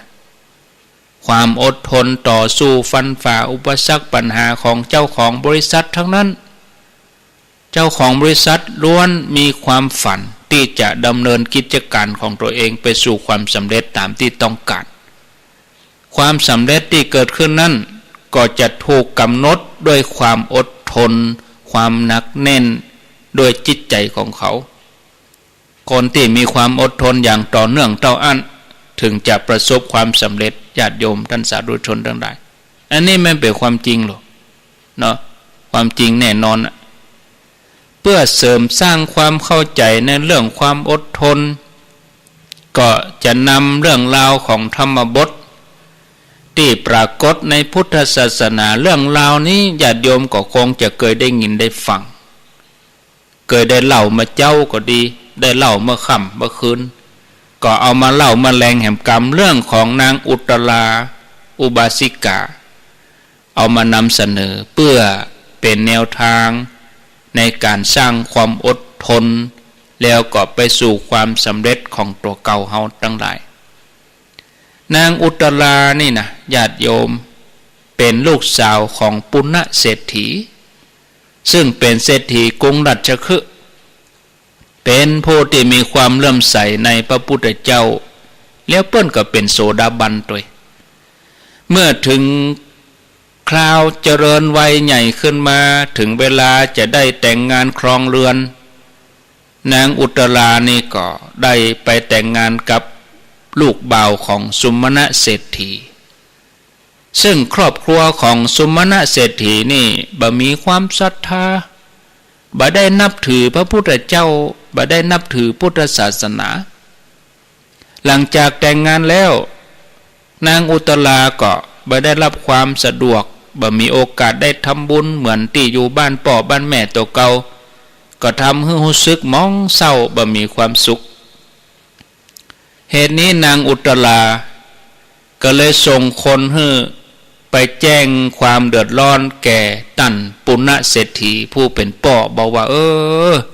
ตั้งแต่ลูกมาอยู่บ้านสามีพ่อผัวแม่ผัวก็บ่โฮมต้านเฮียลูกจะต้านก็กีดกันนะซึ่งในอดีตเนี่ยก็เคยเป็นลูกน้องของท่านสุมณเศรษฐีนั่นแต่เนื่องจากได้ถวายภัตตาหารแก่พระสารีบุตรขณะที่ออกในโรถสมบัติผลก็ส่งให้ได้เป็นเศรษฐีคนหนึ่งในเมืองราชคฤห์หมายความว่าจะได้หมายความว่าปุณณเศรษฐีดั้งเดิมนี่นะเป็นลูกน้องของสุมณเศรษฐีหรอเป็นลูกจ้างของสุมณเศรษฐีนะและทีนี้ก็จำเป็นต้องได้โยกลูกสาวเฮือเนาะเจ้านายเก่าปุณณเศรษฐีก็ได้มอบเงินให้15,000 กหปณะมอบให้ลูกสาวนางอุตราแล้วก็แนะนำให้ไปจ้างนางสิริมาให้มาทำหน้าที่ภรรยาแทนตัวเก่าหมายถึงสามีก็บ่มีความพอใจภรรยาตัวเองจะรักษาศีลก็เกลียดก็โคตรง่ายๆญาติโยมด้านไหนก็คือจ้างแม่หญิงอื่นให้มาอยู่กับสามีตัวเองญาติโยมด้านไหนนางสิริมานี่เป็นโสเพณีชั้นสูงหรอญาติโยมทั้งหลายโสเพณีนี่หมายถึงว่าผู้หญิงงามเมืองแล้วก็เป็นน้องสาวของหมอชีวกโกมารพัฒน์แถมตัวนะเนี่ยนางสิริมานี่มีความงามหรอจนป้อใจกูคนนี่หลงไหลในรูปเสียงของนางปรารถนาที่จะอยู่ร่วมแต่งงานอภิรมย์จมจื่นตัวถ้าไผ่คนใด จะได้มาอยู่กับนางสิริมานี่ต้องจ่ายต่อคืน1 ปันกหาปณะก่อนนางอุตราก็เลยทำตามที่ป่อแนะนำป่อเอาเงินฮื้อ 15,000 ปันกหาปณะนางอุตราก็เลยนำนางสิริมาเนี่ยมาฮื้อสามีทำหน้าที่แทนตัวเองปรนนิบัติทุกอย่างแล้วก็ขออนุญาตสามีว่าขอทำบุญ15 วันไหนก็ขอไปวัดเตื้ออีกนะแล้วก็จะทำบุญนะกับพระพุทธเจ้าสามีก็ชอบกันเนาะก็ได้กะ ได้นางสิริมาลูกผู้หญิงงามที่สุดในเมืองนั้นโอ้ภรรยาเขาใจกว้างเมื่อได้รับอนุญาตแล้วนางอุตราก่อนนิมนต์พระพุทธเจ้าพร้อมกับพระสงฆ์เพื่อมาฉันภัตตาหารที่บ้านทำบุญต่อเนื่อง15 วันพระองค์ก็นำภิกษุสงฆ์ทั้งหลายมาฉันที่บ้านนางอุตราแล้วพระพุทธเจ้าเพิ่นก็แสดงธรรมโปรดนางอุตราถึงวันเมื่อถึงวันที่14เศรษฐีสามีของนางอุตราหันนางอุตราคือภรรยาของตัวเองพร้อมกับบ่าวไผ่ทั้งหลายกุลีกุจอเตรียมอาหารที่จะถวายพระด้วยความขยันขันแข็งด้วยความวุ่นวายสามีของนางอุตราก็ยืนพอออกไปทางนอกป่องนึกไข้หัวนึกเยาะเย้ยในใจว่าโอ้ภรรยาของเฮาคนเนี้ยแทนที่จะนั่งเป็นสุขพอละไปดังไฟหน้าตามอมแมมบ่ฮู้จักเน็ดเหนื่อยอยู่ดีบ่ว่าดีล่ะเสาะตุกใส่ตัวว่าอีสามีเกิดนี้นะส่วนนางอุตราก็หันว่าโอ้สามีเนี่ยเป็นผู้ประมาทมัวเมาในชีวิตเมากินบุญเก่าเกิดว่าตัวเองรวยบัดสร้างบุญใหม่บัดสร้างกุศลนางอุตราก็เลยยิ้มหน่อยยิ้มในความโง่ของสามีขณะนั้นนางโสเพณีคือนางสิริมาเนี่ยยืนเคียงข้างของสามีลืมตัวเองสำคัญตัวเองว่าตัวเก่าเป็นภรรยาแต่หารู้ไหมตัวเองเป็นคนที่เปิ้นจ้างมาลูกอยู่เมินไปได้แค่15 วันสำคัญตัวเองว่าเป็นภรรยาตัวจริงไปหันนางอุตรายิ้มใส่เกิดความหึงอันนี้มันยิ้มใส่ผัวกูรู้นี่นะขอโทษนะญาติโยมอันนี้มันยิ้มใส่ผัวฉันรู้นี่เกิดว่านางอุตราเนี่ยโอ้เป็นใจให้สามีตัวเองรู้นี่หุนหันพันแล่นเกียดโคดหึงหวงเตียวลงเฮือนตังยังเข้าไปในครัวเปียปากทัพพีตักเนยใส่ที่กำลังต้มอยู่ในกระทะเดือดพล่าน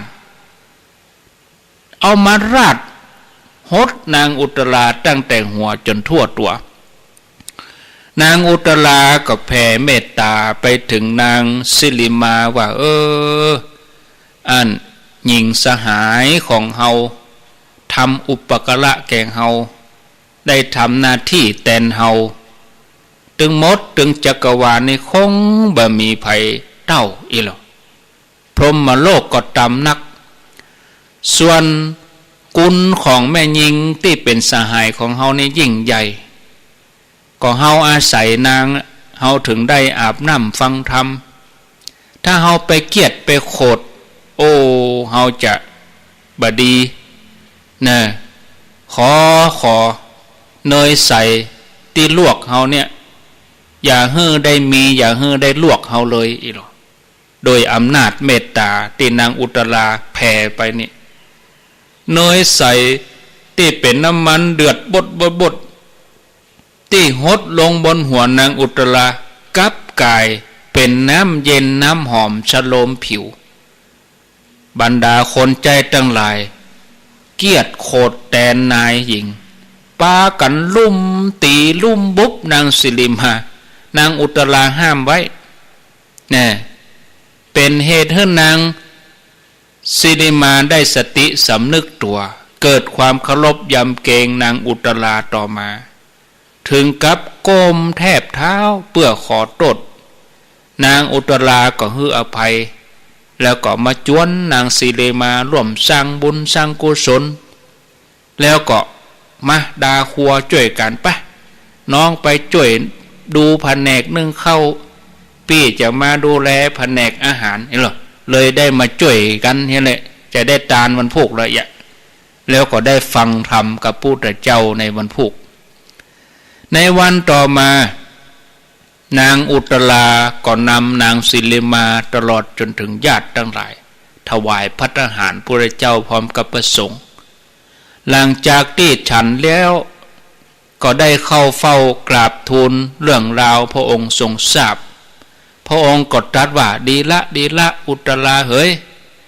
ชนะความโกรธโดยความบ่โกรธสมควรก็ธรรมดาคนมักโกรธพึงชนะโดยความบ่โกรธคนเขาด่าเขาตัดเพาะพึงชนะโดยการบด่าบ่ตัดเพาะคนตรณีชนะโดยการฮื้อคนพูดเท็จชนะโดยความจริงแล้วพระองค์ก็เทศนาโปรดเป็นเหตุให้นางศิริมาพร้อมกับคนทั้งหลายเป็นบริวารต่างก็บรรลุธรรมสมปานแห่งตัวพ่องก็ได้โสดาบันนี่นะนางศิริมาก็ทูลอาราธนาพระเจ้าพร้อมกับพระสงฆ์ให้พระองค์เสด็จมารับอาหารบิณฑบาตที่บ้านของตัวเก่าแถมบรรพุกพร้อมกับประกาศตัวเก่าเป็นอุบาสิกาในพุทธศาสนาของพระพุทธองค์เนี่ยส่งพระสงฆ์มารับบิณฑบาตที่บ้านวันละ8 ตนเป็นประจำทุกวันนะทีนี้นางศิริมาก็เลิกเป็นโสเภณี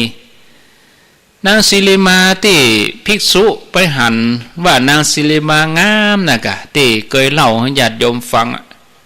ภิกษุหนุ่มยังมีกิเลสอยู่เปิ่นฮื้อพอกันในบาท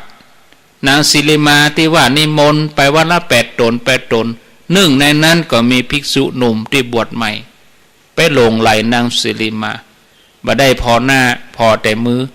หันเปิ่นเอาเข้าใส่บาทโอ้นิ้วมือของนางศิริมาเร็วงามเหมือนเตียนเนี่ยเป็นว่าปิกไปวัดมองหม่นเศร้าพระพุทธเจ้าก็ว่าภิกษุตัวนั้นไปที่ไหนบ่มาปฏิบัติศาสนกิจบ่มาประชุมสงฆ์ไปว่าบ่สบายนอนอยู่ในห้องเพื่อนภิกษุก็ไปเอิ้นใจวิธีใดก็มาใจวิธีว่าภิกษุวันพุกจะได้ไปบิณฑบาตบ้านนางศิริมาแหมแล้วเน้อบอกกองได้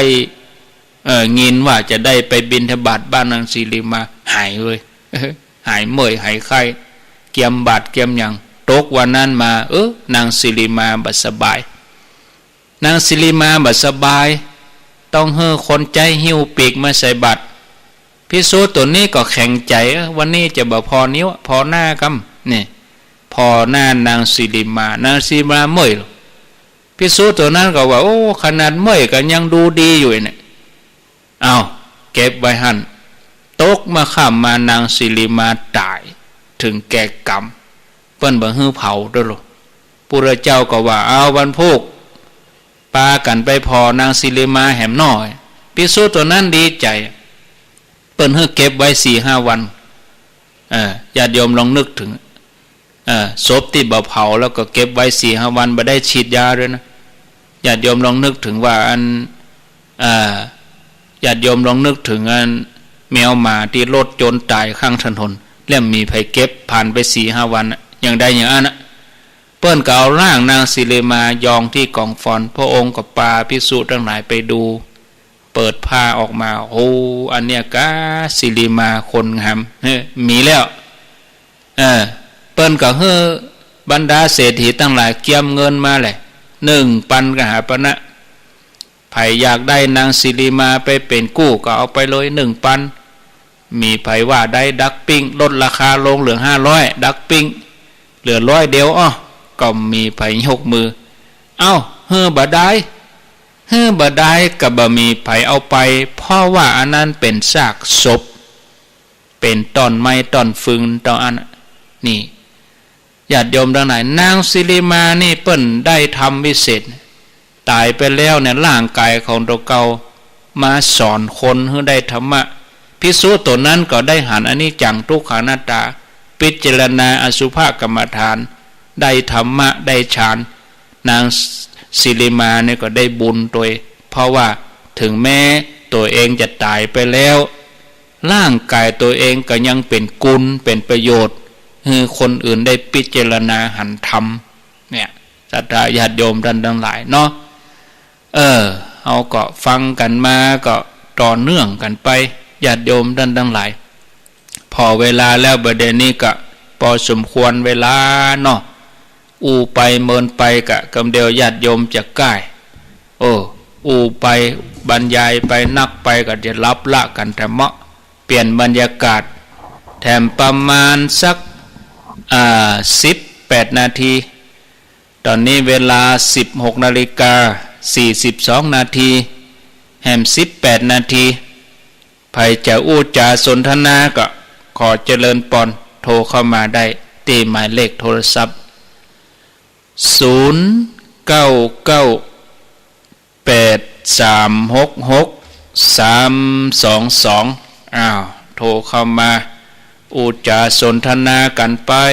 เนาะรับสายก่อนจะเลินพรอันนี้เลยเป็นสัญลักษณ์ไปเหรอได้จะไหว้สามไหว้สาให้หัวก่อนเนี่ยอารมณ์ดีเนาะเขาของนั้นเนี่ยอย่างกับพี่เจ้าเนี่ยโทรมากับอู้กันเขาครูอธิบายก็ฟังแต่ก็มีคติสอนใจนะคติสอนใจเรื่องอย่างพ้องที่นางอุตรานางอุตรานางอุตราที่เฮาสวดปารมี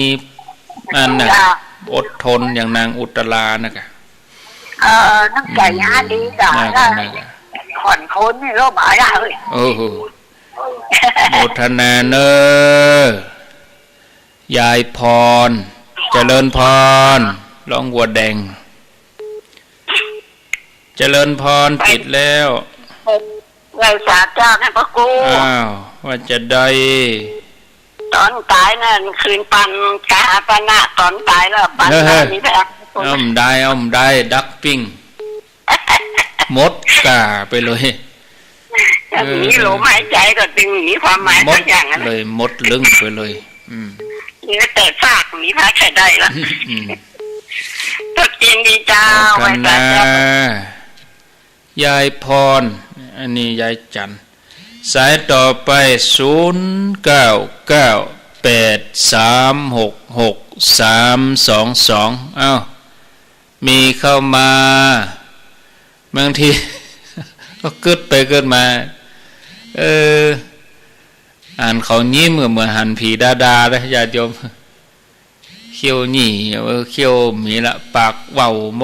ด0998366322เจริญพรเจ้าว่าแต่เจ้าแม่จากที่ไหนจากตะจกหมู่10เจ้าตะจกได้ยินที่ก็อันแม่หลวงปันเจ้าได้ยินตะจีนดีด้วยนะฝนตกอะตะจกมี2-3 เมตรเนี่ยลมหายแต่คืนก็เอ๊ะเจ้าที่อื่นฝนตกเป็น2 รอบ 3 รอบแล้วนะ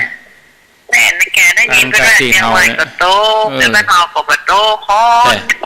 ครั้งที่เฮาเนาะยินดีจบดีเนอะอดเอาที่ไหนก็มีมดอาจจะโลดวันนี้ติดง่ายขายของปีใหม่แล้วพอว่าก่อนนี่เนาะเดี๋ยวนี้มันติดง่ายก็หายได้นะแม่นะจ๊ะแม่นะเจ้าเนาะโมทนาอย่างใดก็ระมัดระวังป้องกันตัวเองมันล้างมือใส่หน้ากากยาก็ปลอดภัยเจริญพรโทรจากที่ไหน แก้วของเปล่าโมสิอ๋อแม่แก้วกะแม่แก้วจอมตองความไปวอยแต่ว่าเขากรรมตานเยอะบัดดันช่วงแรกกับมาช่วงที่สองกะวันพูกวันเฮือแบบมีนะวันเสาร์กับวันติดนี่แบบมียุดมีก็จันทร์ถึงศุกร์นั่นนะกะเมื่อคืนมันมีแล้วก็ดีเนาะก็เมื่อคืนก็มีปกตินะกะมีทุกต้นอื่นก่อนนั่นกะของเฮามีวันพุธปุ่นหรอมีวันพุธฟังต้นอื่นไปพ่องโมทนาฮะเรียนได้ค่ะกับเฮตอยมันจะได้ว่าบ่ได้ถ้าบ่ได้ยายก็บอกเอาก็มาเอาเลยไปว่าอันกะไปว่าอันมาเอาเลยปุจาเอามาใหม่แล้วล่ะก็เอาไปเลยก็มาเอาเลยถ้าไปว่าอันบ่ได้ก็บ่เอาละจะไปว่าจะมาเอาวัดเขาเหรอโอ้ก็มาเอาปัจจังเจริญนี่กะเฮ้ยไผมาเอาก็ได้รู้ได้ค่ะเอไปแล้วเออาฝากอีกโต๊ะอีกนิดไปก็มาเอาแหมใหม่กะมาเอาแหมใหม่กะว่ากันใหม่บ่ได้ก็มาเอาพี่จะฮืออยู่นอนแล้วก็ไปจะเอากี่ลำรถเขาปวดเป็นว่าไอ้ถ้าบ่ได้ไปที่เขาก็บ่เอาไปว่าเนี่ยหยังบอกว่าอย่างสักอย่างอะมาเอาเลยมันไม่มีเขาไปเอานะอันก่อนรอไว้หั่นก่อนถ้าเขามาเอาก็เขามาเอารอว่าหั่นก่อนเนาะถ้าหลานมาก็เนาะจะได้มันเนาะถ้าว่าถ้าไม่มีคนปุจจากับปุจจาเอาไปไอ้เนาะก็มาเอานะบ่มีปัญหานะโมทนาเดี๋ยวมันจะบัดแล้วจะวนอยู่ที่เก่านะมาเอาเลยถ้ามีคนมาเอาเจริญพรเจริญพรไปศาลเจ้าจากดังใดจากสันพระเจ้าแดงจากแม่บุญเจ้าสันพระเจ้าแดง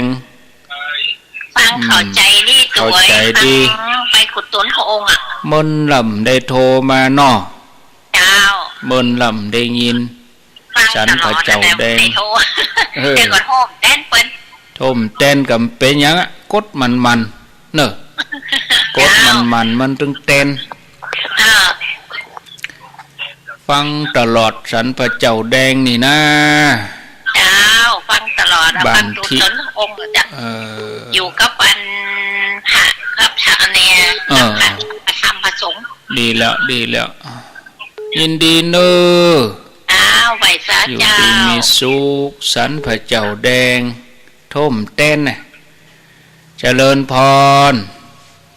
น้องจากเจ้าโทรจากที่ไหนนี่หมดดีค่ะนี่นางอ้วนเจ้า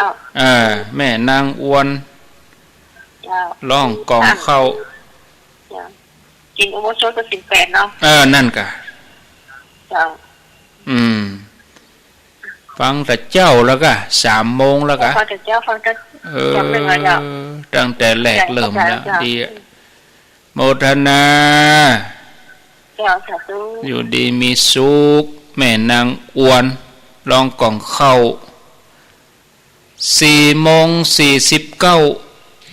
0998366322เจริญพรจากที่ไหนหลวงพ่อขาวเจ้า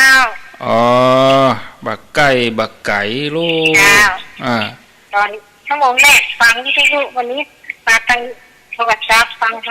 ก็ดีไปอย่างเนาะสลับกันบ้านนำมาสักวัดที่โคในอันร้านวัดนะเจ้าดีแล้วกะดีแล้วฟังไปตัวทำงานไปตัวเนาะเพลิดเพลินจำเริญใจโมทนาเนอนี่เปิ้นมันกวดวัดกดว่าไปปฏิบัติดูแลวัดว่าจะอ่านเรียบร้อย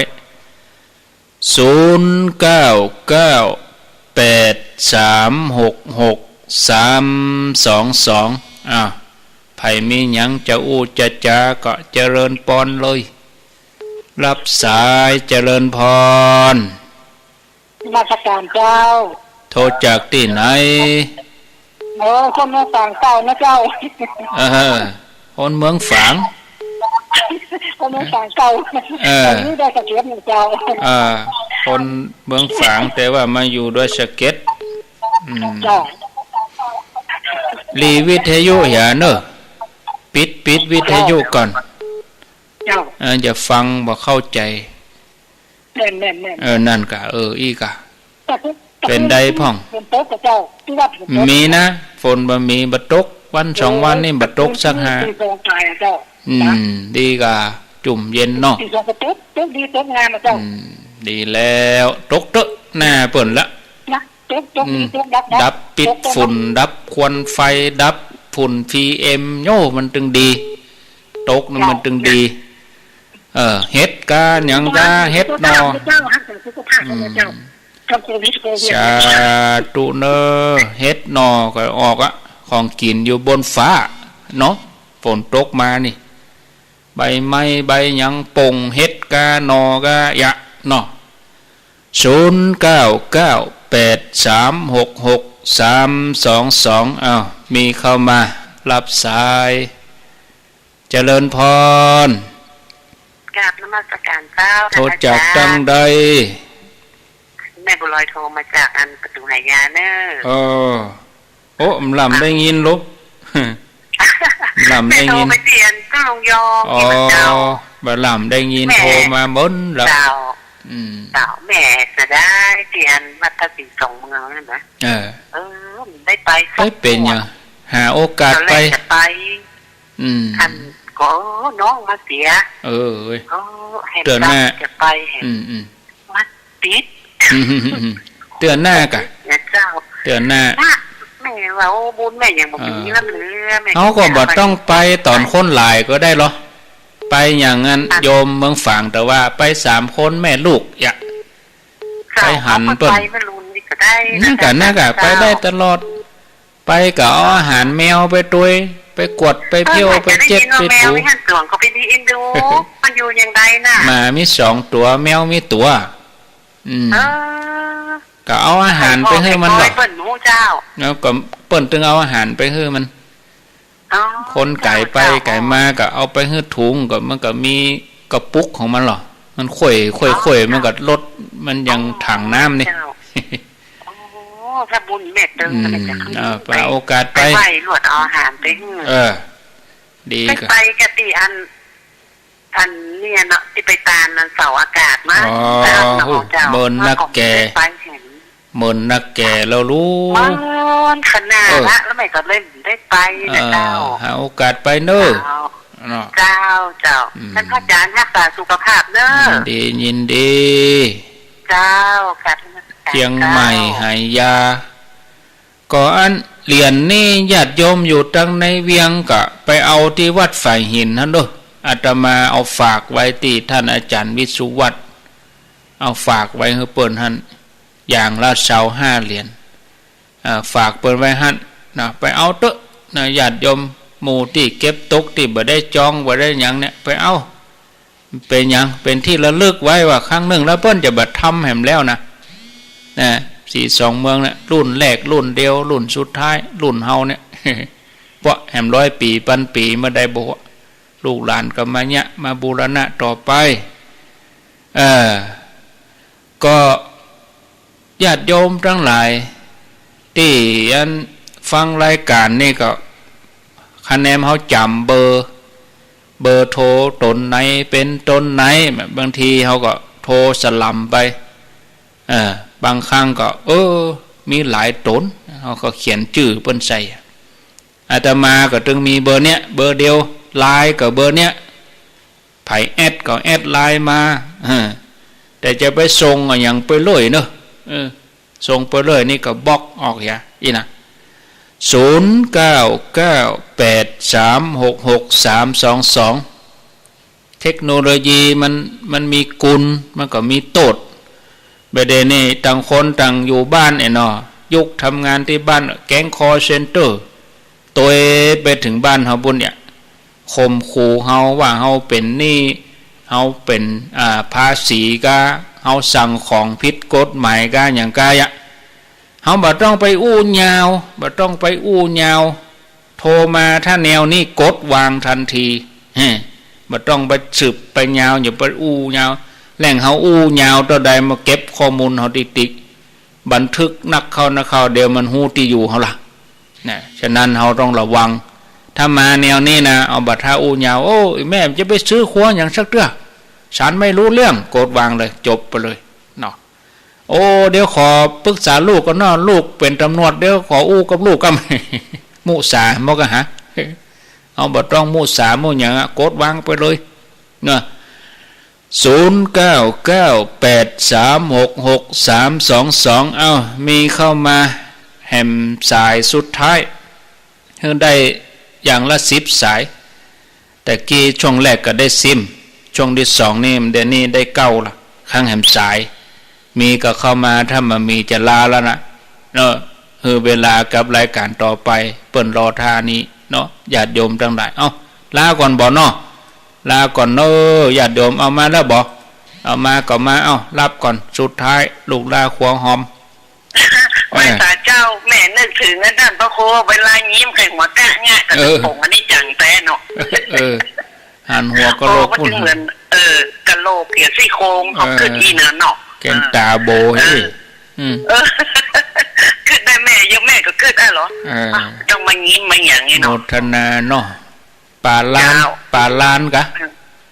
เจ้าปลาเนี่ยยังมาเดียวนะโทรศัพท์เขามันจดทะเบียนเนาะบัตรประชาชนลงมาก่อนนั่นแม่ก็ไปเอาลงมาลายมาอย่างนั้นแม่มาเอาไม่ต้องว่าอย่างนี้ยินดีเนอละหมดเวลาหมดแม่ให้หัวนั่นว่าสาธุลาไปก่อนอายุวันโนสุขังปลัง